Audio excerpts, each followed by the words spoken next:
Ante la grave crisis fiscal que enfrenta el país, el gobierno está anunciando planes de austeridad que comprenden medidas de ahorro en todas sus carteras de Estado. Se ha comenzado además a analizar que el presupuesto no sufra alteraciones y que en 2017 sea similar al de 2016. La pregunta que surge es cómo puede impactar esto el trabajo que desarrolla el Ministerio de Obras Públicas, que tiene en marcha proyectos como el túnel del Redondelma Ferrer, un paso a desnivel más en la zona de la carretera al aeropuerto. Si bien estas obras ya están presupuestadas, hay otras complementarias que se esperan tengan impacto mejorando el tráfico.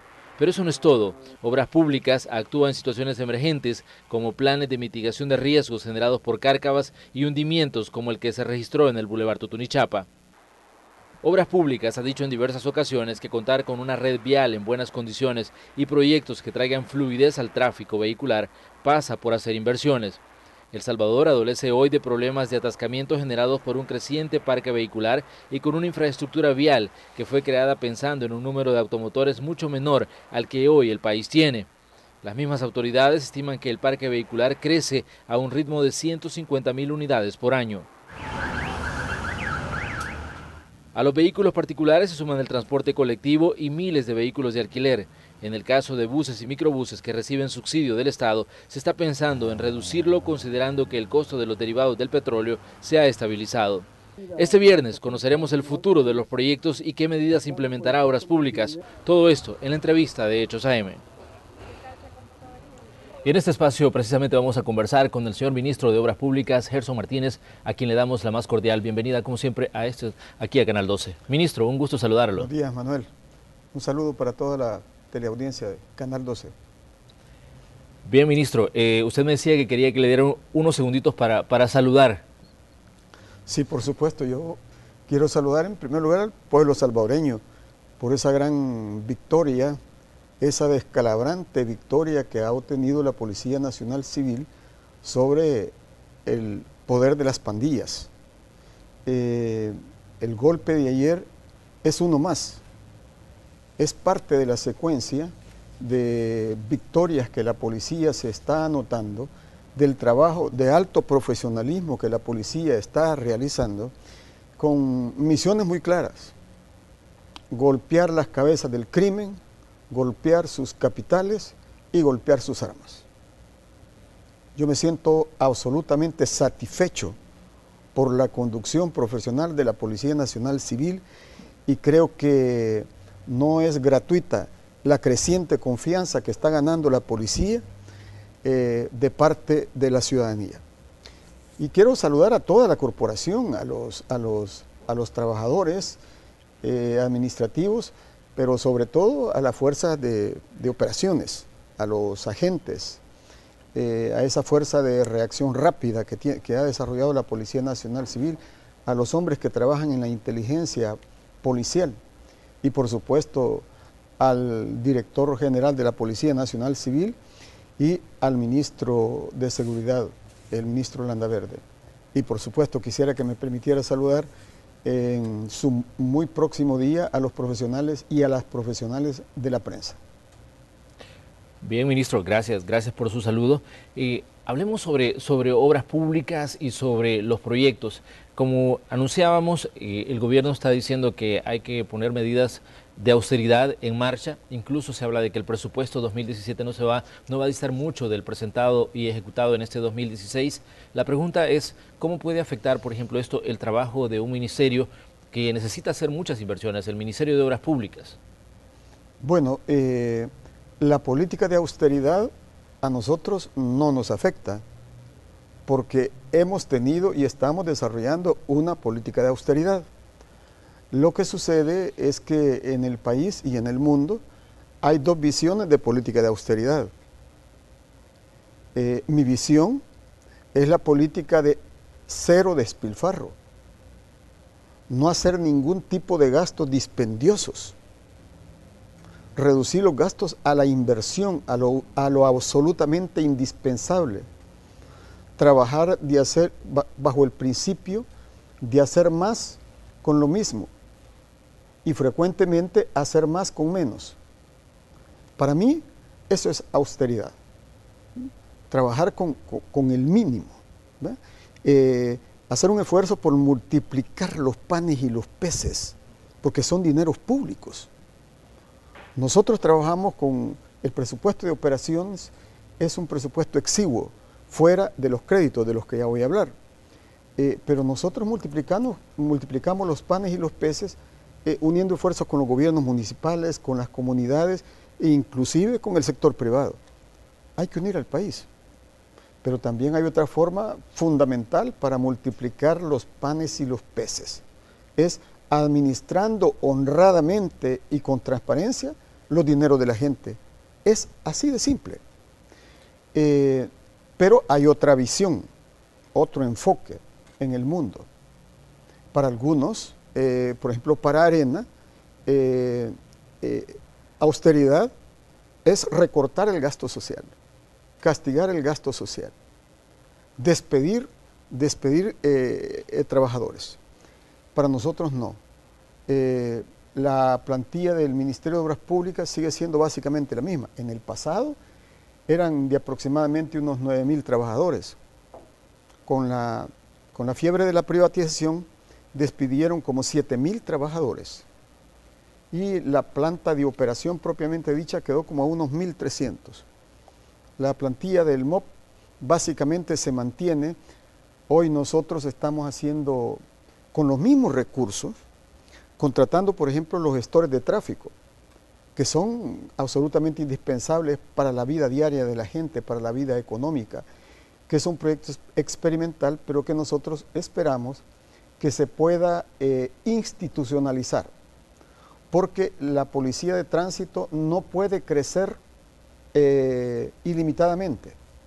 La policía es necesario, y esto es muy importante, es necesario que nuestra policía se concentre en infringir cada día derrotas más grandes al crimen, en recuperar plenamente el control de las comunidades, en velar por el sueño de la familia, por el sueño de los niños. Esa es la misión de la Policía Nacional Civil. Entonces nosotros creemos que la policía de tránsito debe quedarse, no obstante lo que decía la nota, que el parque vehicular crece exponencialmente. Las motocicletas han crecido en 80.000 y las calles, el país no crece igual. No obstante y eso, nosotros creemos que la solución es crear un cuerpo auxiliar a la policía de tránsito, es decir, el sistema de gestores de tráfico, inclusive concebido como un proyecto también público-privado. O sea que los privados también pueden contribuir a esto y los gobiernos municipales.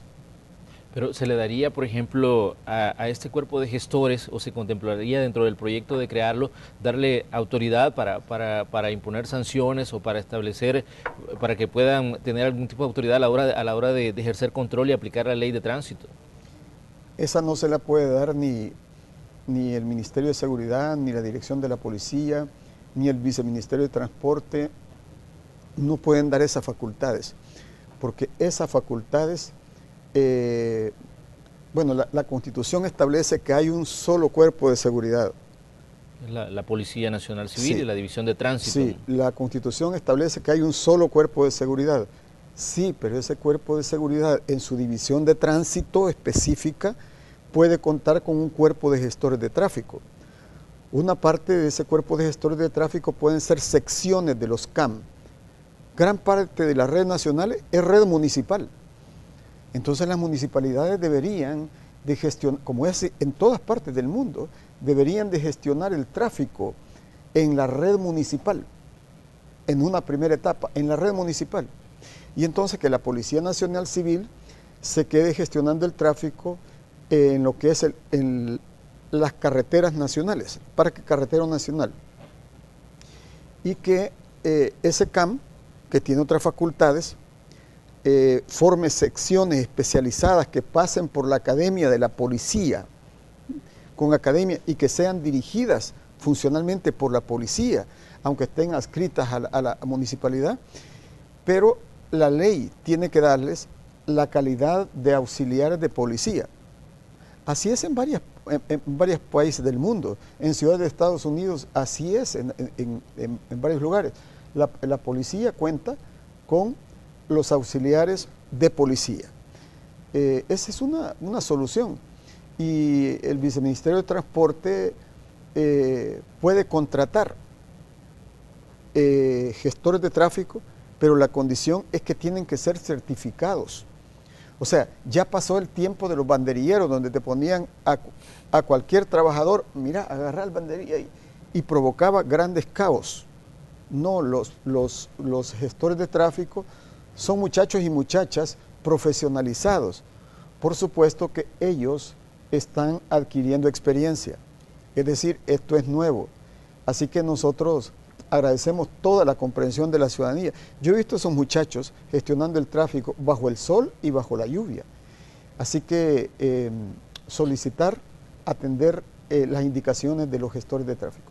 De hecho, bueno, cuando se estuvo trabajando aquí en el Redondel Naciones Unidas, todo el mundo pensaba que iba a ser un tremendo caos el proyecto cuando se estuviera en ejecución. Y gracias a los gestores la situación no fue tan grave y pasó el proyecto y se hizo sin mayor contratiempo para los que circulamos por ese sector a diario, ¿no? Y hoy tenemos un sistema de gestores de tráfico en la zona, sector general de La Escalón, en todo el perímetro donde está el teatro de operaciones sobre los túneles gemelos que se están haciendo ahí. Lo mismo, tuvimos que desplazar a algunos gestores de tráfico a apoyar a la policía, a la zona de Metrosur, Sertrasen, hacia el centro judicial. Entonces son muy útiles y viene ya en estos días la licitación del Rancho Navarra y el plan de operaciones contempla también dislocar en la zona gestores de tráfico. Estamos prontos a que se comience, porque de hecho, bueno, han sido 3 grandes proyectos los que ha estado ejecutando Obras Públicas. Vimos lo que pasó con el Redondel de Naciones Unidas, que ya está terminado, y la zona de Maferrer, que ya está bien avanzado, y el próximo es Navarra, el que sigue, ministro. ¿Para cuándo más o menos esperan ustedes estar haciendo esta licitación de este proyecto? El mes de agosto es el mes que, según el calendario que tenemos, debe iniciarse la licitación del Rancho Navarra. Nosotros habíamos informado que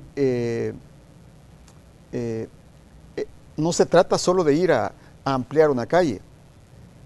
Hay que pensar que en lo inmediato hay terrenos privados que son propiedad privada y eso hay que resolverlo. Y nosotros no siempre, y mejor dicho, frecuentemente no tenemos para los derechos de vía o tenemos muy limitados. Entonces nosotros vamos y gestionamos con los vecinos y en la zona hay muchos propietarios. Entonces hay toda una etapa para resolver eso. Eso ya se resolvió. Hay una comunidad allí que completa la vamos a reubicar, pero con un método enteramente democrático, con acuerdo de la comunidad y por supuesto había que resolver lo del inmueble, a dónde lo íbamos a localizar. Eso ya está resuelto también, Manuel. Entonces, estamos básicamente listos, se está afinando las bases de licitación y yo espero que antes que termine el mes de agosto nosotros estaríamos licitando esa obra importante y lo vamos a hacer a través de Fovial. A través de Fovial nosotros nos tardamos unos 60 días más o menos en los procesos licitatorios. Ministro, son 3 proyectos, como mencionábamos, los que han estado en ejecución. Ya vimos que Naciones Unidas pues, ya está funcionando y en la zona de Maferrer está en ejecución todavía. De hecho, tenemos a uno de nuestros equipos en ese sector para conocer cuál es el panorama en este día viernes. Azucena Sandoval, un gusto saludarte. Tal vez si nos cuentas cuál es el panorama, qué estás viendo ahí en la zona del Maferrer, cómo están esos trabajos, porque tenemos con nosotros acá al ministro de Obras Públicas para comentar lo que tú nos digas. Hola, muy buenos días, Manuel. Buenos días también al ministro Gerson Martínez. Ya lo decías tú, nos hemos ubicado justamente en las cercanías del Redondel Maferrer, en donde podemos ver un tráfico a esta hora de la mañana relativamente fluido. Ya los gestores de tráfico están en esta zona, como siempre, para tratar de que la situación sea un poco más fluida. Recordémonos que conforme transcurren también las horas, el tráfico va en aumento. Aquí por instantes se paraliza porque a veces tienen que ingresar justamente a este redondel algunos camiones que llevan material bastante pesado, y para tratar de evitar que haya algún percance vial con algunos de los vehículos que están circulando por esta zona, es que los gestores de tráfico junto con los elementos también del Ministerio de Obras Públicas paralizan el tráfico, lo paralizan, pero esto es nada más por unos segundos y es cuando se genera una fuerte carga vehicular. Luego continúa y se mantiene la situación prácticamente normal. Los trabajos, como ustedes ya lo están viendo aquí a través de las imágenes que les está llevando Denis Bolaños, todavía no han finalizado y ya las autoridades lo habían dicho, es en agosto que se estarían finalizando. Quiero comentarles también que aquí las autoridades de la Dirección General de Centros Penales anunciaron días atrás que justamente van a implementar gestores de tráfico con el programa Yo Cambio. Son 20 gestores de tráfico que se estarán distribuyendo en las diferentes zonas para evitar congestionamientos. Ya viene el periodo de vacaciones de agosto y esto para contribuir a que los automovilistas respeten las señales de tránsito y de igual manera no traten de sobrepasar. Así es, las imágenes que están viendo a esta hora de la mañana es sobre el redondel Mas-Ferrer. Manuel. Gracias, Azucena, por tu reporte. Vamos a mantener ahí la señal de nuestros equipos porque vamos a comentar con el ministro. Si usted observa, Manuel, nosotros ya ampliamos la calzada al lado derecho y al lado izquierdo, al lado norte y al lado sur. Hemos hecho 4 derivadores. O sea, que se ha ampliado, o sea que hemos ganado espacio para la ciudadanía. Todo eso naturalmente tuvo que resolverse con los vecinos. Y está circulando casi como circuló toda la vida. Lo único que hay un teatro de operaciones. Y ahí ella tiene razón en el sentido de que hay momentos en que tiene que detenerse puntualmente el tráfico porque ahí se mueve maquinaria pesada, se mueve equipo pesado, se mueven trabajadores, ahí va saliendo un equipo pesado. Entonces, pero en general, salvo bueno, esta es una hora pico, ¿verdad? Pero está fluyendo. De hecho, ya estamos a 3 minutos para las 7 de la mañana. Esta es una señal que tenemos en vivo ahí en la zona del redondel Mas-Ferrer, donde se están haciendo estos trabajos. Ministro, Azucena mencionaba agosto, decía que es la fecha límite para que ustedes entreguen. Nosotros habíamos planteado, bueno, la obra es mucho más amplia que todo esto, pero la estructura central, además de los 4 derivadores que se han ampliado, se han hecho, la estructura central son los túneles gemelos. Eso tiene ya está concluyendo, está en 98, 99%. De hecho, la última vez que conversamos, ministro, lo hicimos ahí, en esa obra, sí. Y tenemos unas imágenes que captamos ese día que estuvimos con usted y que estuvimos, bueno, viendo cómo estaba el proyecto. Obviamente esto ya ha avanzado mucho más. Ahora se está trabajando la autopista pues, de acceso y la que va a pasar en medio de los 2 túneles. Esa es la parte en la que estamos trabajando. El invierno nos ha castigado mucho, especialmente por las tardes y por la noche y las madrugadas. Muchas veces hay que esperar hasta las 2 de la mañana a ver si se calma el agua, pero bueno, de eso se trata. El plan de obra se hizo teniendo en cuenta que podía haber un invierno difícil. Pero aún así, hoy por hoy, la dirección del Fovial me dice que se mantiene la meta de la última semana de agosto para entregar la obra central, que son los 2 túneles. Y por supuesto vamos a seguir trabajando en la zona en obras complementarias para el blindaje de la infraestructura y para cumplir las normas de accesibilidad universal, es decir, para que por la zona puedan circular personas adultas mayores que tienen problemas para ver, o sea, personas ciegas, etcétera. Ministro, obviamente estas obras ya estaban presupuestadas para desarrollarse, pero ¿qué pasa con aquellos proyectos que ustedes tenían? Sabemos que hay hay visión de hacer 2 pasos a desnivel más. Pero, ¿qué pasa con esas obras a raíz de la situación que se está hablando de controlar el endeudamiento, a raíz de los problemas fiscales que está teniendo el gobierno? Me gustaría que ampliáramos ese tema, pero vamos a hacer primero una pausa y luego le dejo la pregunta planteada para que usted nos responda. Vamos a la pausa, ya regresamos con más. Recuerde que esta es la entrevista de Hechos AM.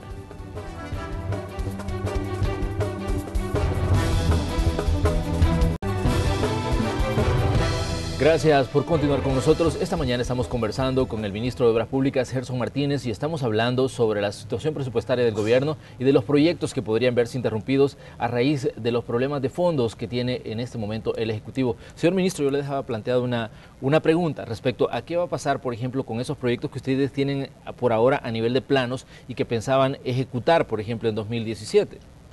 Bueno, le voy a contar. En general, hasta hace un año, el Ministerio de Obras Públicas en la Asamblea Legislativa no fue bloqueado. Lo que había era una Arena, por ejemplo, lo que hacía era retardar la aprobación de los proyectos, como por ejemplo, nosotros conseguimos financiamiento para terminar la calle al Puerto de la Libertad, para hacer un bypass en el Puerto de la Libertad, para hacer el puente Manuel José Arce que une Guatemala con El Salvador, para hacer el puente Anguiatú que une también a Guatemala con El Salvador, donde pasa gran parte de la carga en contenedores. Se atrasó casi un año y uno no se explica cuando eso traía más de 54 millones de donación para generar empleo en el país. Yo honradamente quiero decirle, no entiendo a esa parte de Arena, porque es una parte en la cabeza de Arena, en la dirigencia de Arena, no comprendo cómo pueden retardar una donación que no trae ninguna condicionalidad. ¿Quién te regala hoy 54 millones de dólares? En el mundo, nadie. Y menos si hay corrupción en un gobierno o en un Ministerio de Obras Públicas. Antes, el Ministerio de Obras Públicas no recibía donaciones prácticamente. Nosotros, quiero decirle, tuvimos que crear incluso una pequeña dirección de cooperación por los ofrecimientos que habían. Nosotros la primera donación grande que recibimos fue de 150 millones de yens de la cooperación japonesa, pero en equipo, en maquinaria, porque la cooperación japonesa, que siempre nos ha acompañado, vio en qué condiciones estábamos nosotros, porque antes que yo llegara, los gobiernos de Arena sacaron del Ministerio de Obras Públicas 667 máquinas. Dijeron que las mandaban a ISDEM para los gobiernos municipales. ¿Dónde están esas máquinas? ¿Qué hicieron? Declararon que esas máquinas eran chatarra y las vendieron por 2 millones de dólares, y yo hasta ahora no sé qué se hicieron esos 2 millones de dólares. Y nos pegó el IDA, que en 2 horas destruyó 44 puentes, averió 61, y después vino la cuenta de los huracanes Ágata, Alex, Matthew, Nicole y la tormenta tropical 12E, que castigó a las comunidades. Y nosotros necesitábamos equipos. Afortunadamente recibimos esa donación de la cooperación japonesa. Pero con la cooperación del Fondo Yucatán, nosotros vamos a construir eso. Eso fue aprobado. ¿Dónde es que tenemos el problema ahora? Que a lo largo de un año, yo fui citado 5 veces a la Asamblea Legislativa. Las 5 veces se les dio toda la información. Dirigentes de Arena visitaron mi despacho. Se les dio toda esa información, incluso todo lo que quisieron. No ha habido ninguna objeción técnica, por ejemplo, a estos proyectos, pero están bloqueados. ¿Cuáles? El tramo que va a darle continuidad a la autopista que va a construir Fomilenio. Fomilenio construyó una autopista del Aeropuerto Internacional hacia Zacatecoluca.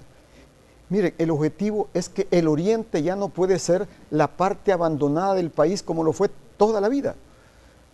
Necesitamos desarrollar una autopista que vaya a la Unión para potenciar, para elevar esas potencialidades turísticas, productivas, logísticas, nuestros puertos, etc.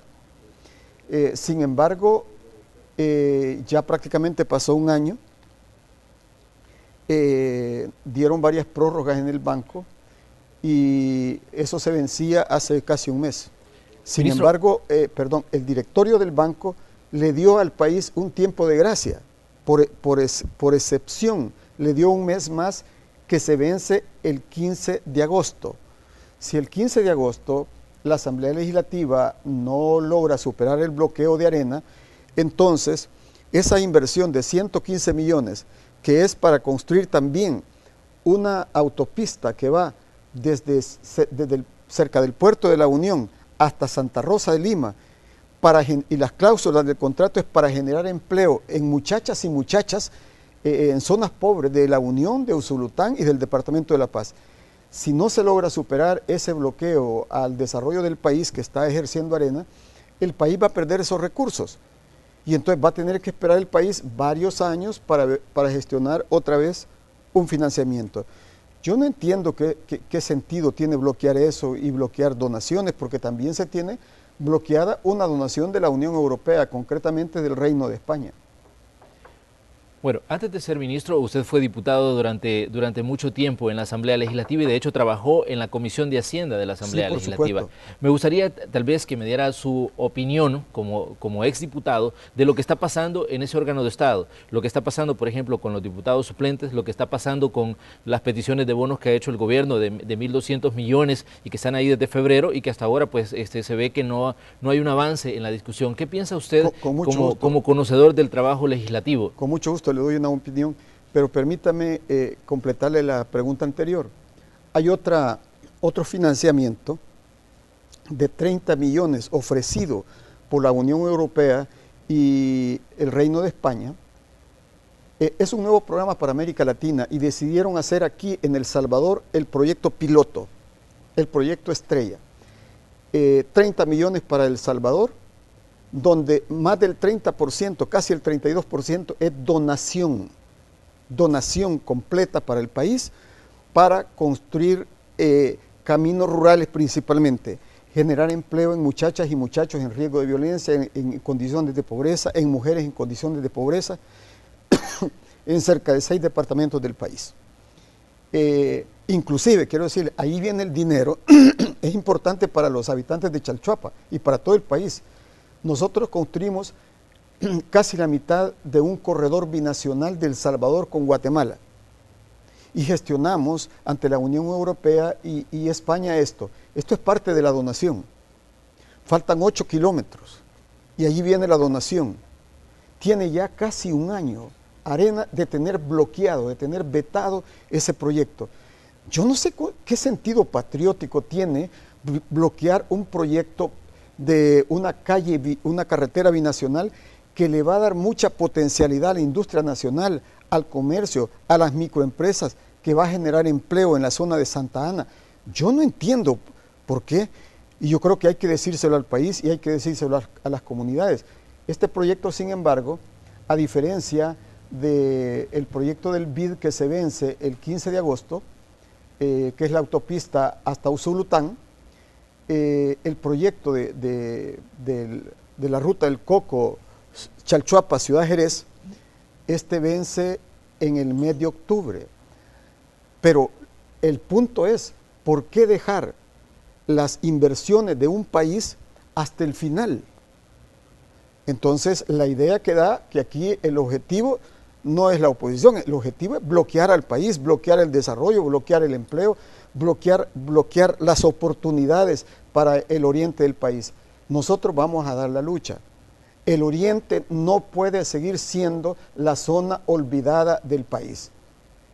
Morazán, Usulután, San Miguel y La Unión son parte vital del Salvador. Pero bueno, me preguntaba sobre lo que está pasando en la Asamblea Legislativa.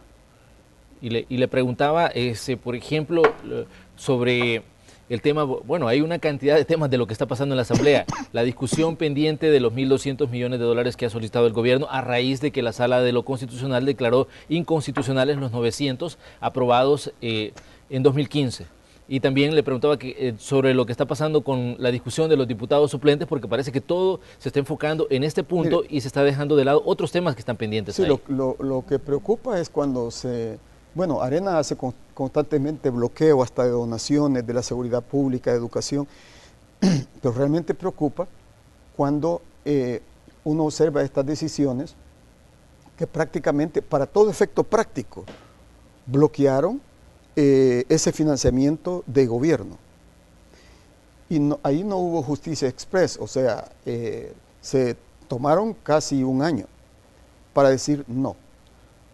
Y con relación a los diputados suplentes, bueno, y muchas veces la Corte aduce las consecuencias, ¿verdad? El impacto, el marco, y esto sí tiene un grave impacto negativo en la vida de la gente. No puede ser. La Constitución establece para mí la Constitución dos principios, no uno, en la relación entre los órganos. La Constitución establece el principio de la separación e independencia de poderes, que es importante. Qué bueno que los poderes sean independientes, pero independientemente de cualquier poder, independiente de ellos e independiente de los poderes fácticos. Ese es el concepto de independencia. Pero la Constitución salvadoreña tiene la sabiduría de plantear, establecer otro principio. Dice la Constitución, la cooperación interórganos. Eso es indispensable. Entonces yo honradamente no siento que la Corte haya contribuido a la cooperación interórganos. Más bien lo que hay es una crispación. Y en relación a los diputados suplentes, eso ya la Corte dijo que no, pero aunque no es mi tema normalmente, yo quisiera plantear una perspectiva que sí me preocupa. La Constitución dice la Constitución que el sistema es republicano, democrático y representativo, y que su piedra angular es el principio de soberanía popular, que la soberanía reside en el pueblo, no reside en los órganos de Estado, reside en el pueblo. Pero cuando se habla de que el sistema es representativo, se está refiriendo a lo siguiente. Los gobiernos municipales, un gobierno es electo por mayorías, pero en la Asamblea Legislativa está representada la voluntad completa del soberano, no solo de la mayoría. Y se presume que en la Asamblea está representada la voluntad de la generalidad. Fíjese usted, en la Asamblea están representadas mayorías y minorías, a veces minorías que están representadas por un diputado. Eso lo tutela la Constitución y está en las normas pétreas que no pueden ser modificados. Y la Constitución establece el principio de pluralidad, de representación proporcional, pero ¿qué pasa con un grupo de salvadoreños? Póngale usted, la Constitución, vamos a ver, protege los derechos de la mayoría, pero también de las minorías. Esa es la democracia. ¿Qué sucede con 100.000 ciudadanos que votaron por un diputado? Hoy en día, ¿qué sucede?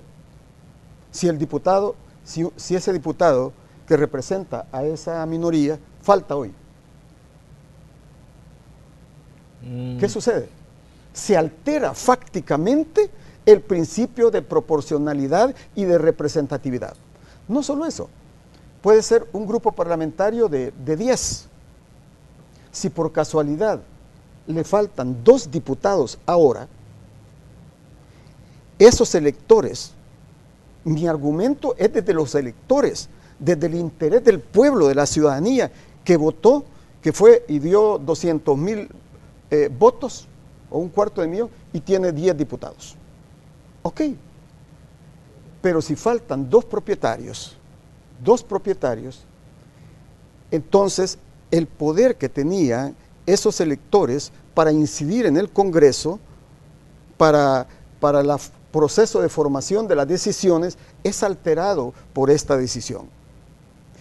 Y debo decirle, y eso a mi juicio viola el principio de representatividad, viola el principio de soberanía, viola el principio de representatividad, viola el principio de pluralidad, viola el principio de proporcionalidad.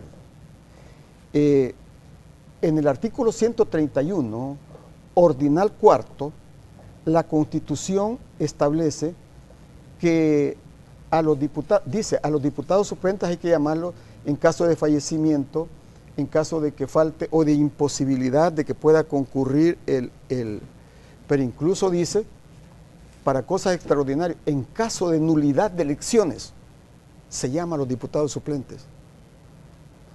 Todo eso ahora no cuenta. Los 900 millones no valen porque votó un diputado suplente. Pero por la Sala de lo Constitucional votaron 13 diputados suplentes.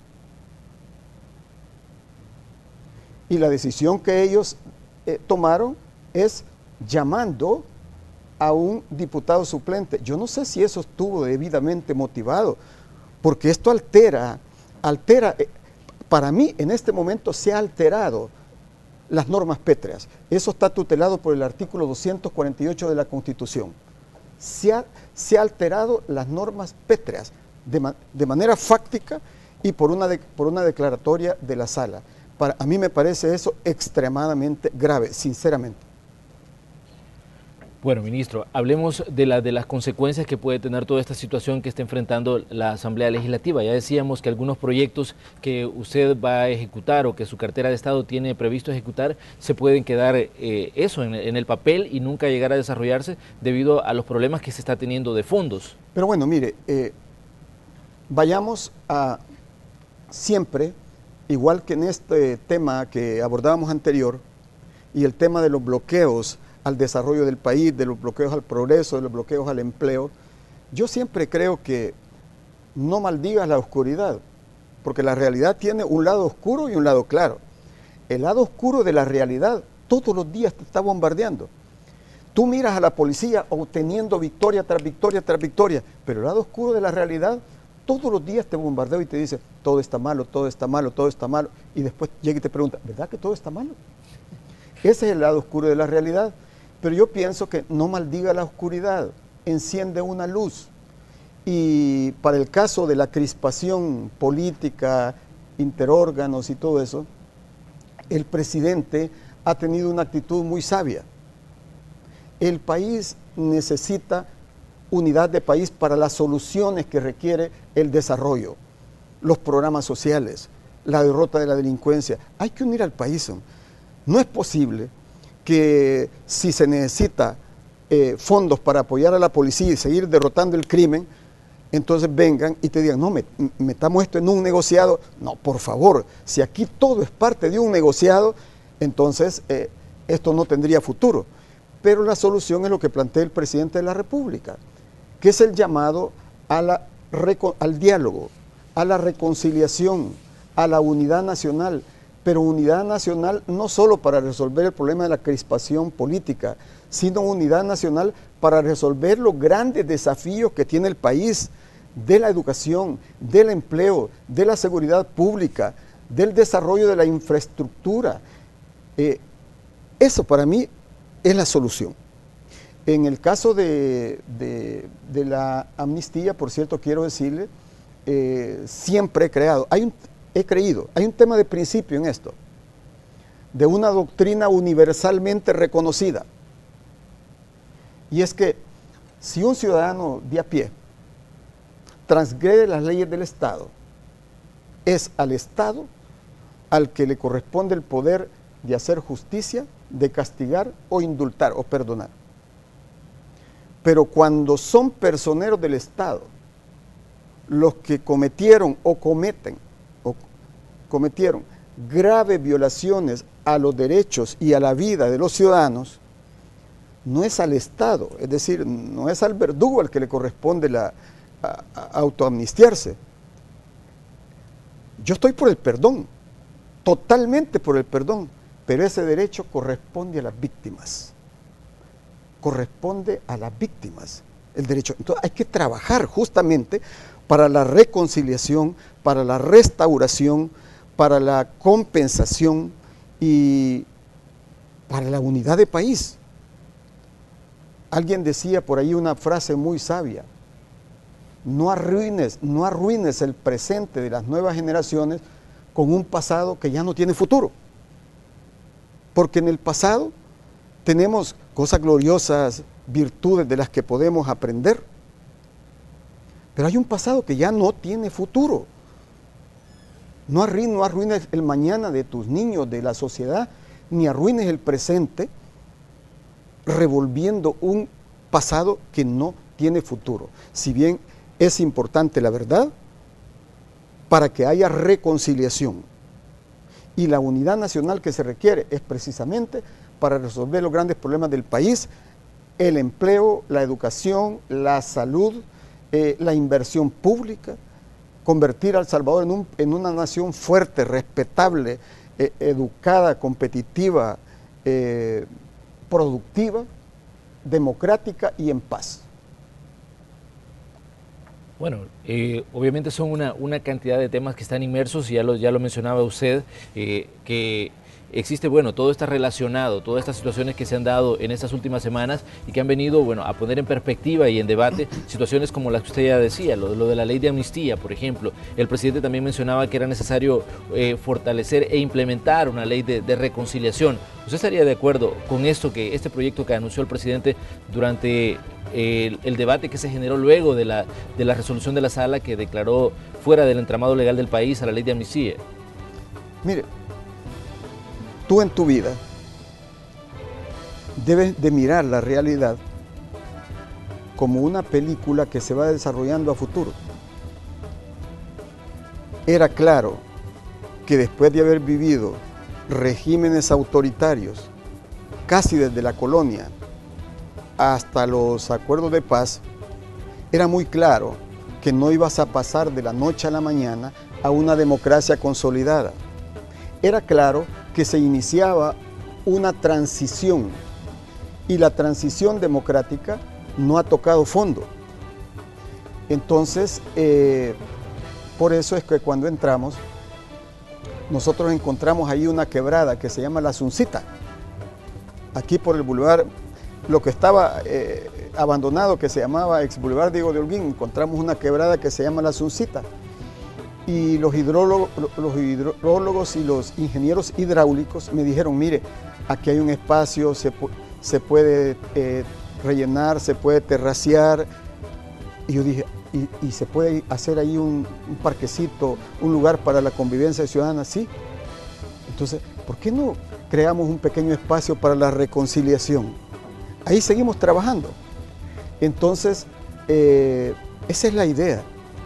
Hay allí un espacio porque este país necesita vecindad.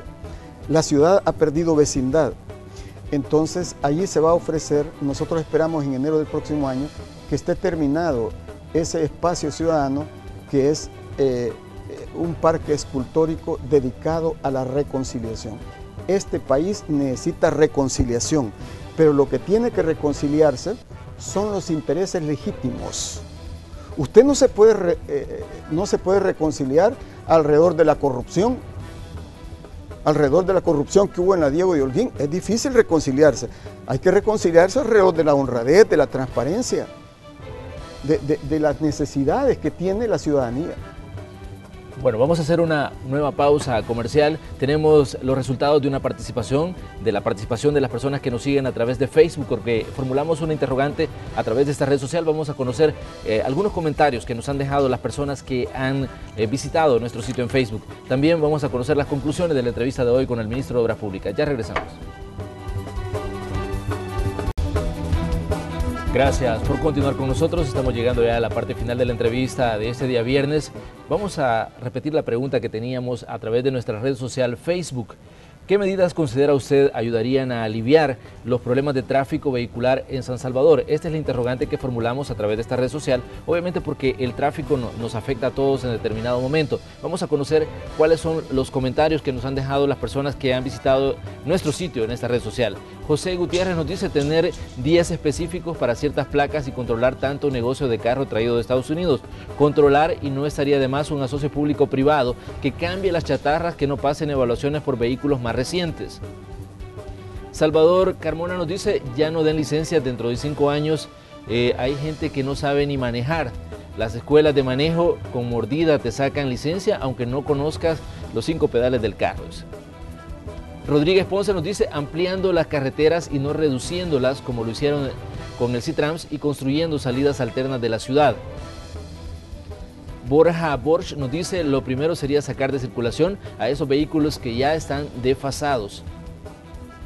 Bueno, ahí están los comentarios que nos han dejado las personas a través de las redes sociales. Obviamente, como decíamos, el tráfico es un tema de debate diario, ministro. ¿Tiene usted algún comentario respecto a lo que dice la gente en esta red social? Sí, es que la solución probablemente, yo no soy especialista ni es un asunto propiamente de las autoridades de tránsito, pero de lo que he podido estudiar aquí y en algunas experiencias afuera, problemas complejos no tienen soluciones simplistas. Se requieren soluciones integrales. Varias de las medidas que han aportado la teleaudiencia son correctas. Por ejemplo, no descartar que eventualmente determinadas placas puedan circular, pero esas ya son medidas extremas como las que ha tomado México, no hay que descartarlas. Hay algo que hace magia muchas veces, y no son los ingenieros civiles, sino son los ingenieros de tráfico, que muchas veces, cambiándole un sentido a una calle o declarándola eje preferencial, alivia las cosas. Otras veces quitando un semáforo. Entonces hay una serie de medidas, otras veces ampliando. Pero yo le digo, ¿y la Manuel Enrique Araujo cómo la amplía? Tendremos unos 100 millones de dólares para pagar solo los derechos de vía. Es complicado. Entonces, El Salvador tiene que proyectarse en algunos de sus ejes a viaductos, es decir, autopistas de doble piso. Estamos proyectando eso. Por supuesto que las grandes soluciones tampoco no son inmediatistas. Ampliar la capacidad de la policía de tránsito con los gestores de tráfico es otra medida. Otra medida es que en algunos lugares, por ejemplo en la zona de Merliot, prácticamente casi todas las colonias cerraron las vías terciarias y secundarias que servían de desahogo, de rutas alternas, etcétera.